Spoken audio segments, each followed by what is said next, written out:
of Jenna Hall. Welcome back from our commercial break. A little bit about me. I have a forensics degree that I don't really use, but out of all that, I think I've decided that the worst part of getting murdered, other than like the actually getting murdered, is the loss of privacy that you experience. Like HIPAA kind of ceases to exist if you die under mysterious circumstances. I watch a lot of cold case, trust me on this. You go from being kind of an alive person with like a normal expectation of privacy to having your life really publicly tossed. Like you go into they will read your diary on forensic files, you know, like you'll be an investigation discovery episode. Candace DeLong will like tell the nation what they found when they swabbed your asshole.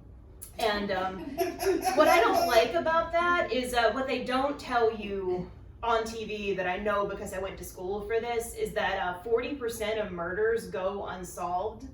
And I'm just really uncomfortable with that risk to reward ratio personally. I want to opt out.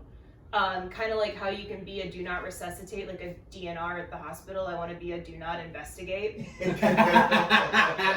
Because I'm, you know, like I'm in my 30s and reasonably healthy. If I disappear suddenly, I was 1,000% doing something humiliating. And I just don't need that disgust. And like I know myself. Like my judgment is pretty piss poor. I totally would have gotten the other end of Ted Bundy's canoe. I know I would. I've been on a streak for the last couple of years where I only date men who live on working farms. It's not like a rule I have, it's just worked out like that. So yeah, if I don't show up to work on Monday, you can just go ahead and assume that I burned the pot roast and I'm in a field somewhere. And I'm just saying, just leave me there. Just bury the hatchet, like literally and figuratively. I'm in a better place. I'm fertilizing sweet potatoes. My mom turning on Dateline and finding out what kind of porn I'm into is not going to bring me back. But yeah, like I fall asleep to true crime shows a lot, which is probably not the best habit. It kind of freaks people out about me, but it doesn't make me paranoid. It actually makes me feel safer in a weird way, because you like listen to these stories and you find out what happened to these other people and you kind of make a plan for what you would do if it happened to you. And I get kind of obsessive about it. So like for the longest time, I've had this recurring abduction fantasy where I get abducted.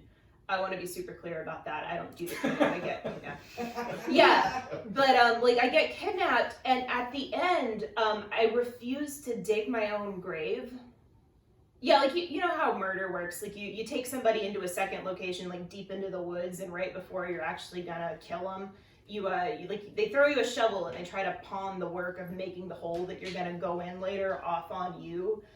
And like, what if you just said no? I think, yeah, and like I do this in my head. I see this happening and I say no, and it's like it just feels so good. Like I have not lived with a lot of dignity, but I think I'm really gonna pull it out in the fourth quarter. I'm just gonna become my own advocate. It probably won't come up. I'm Jenna.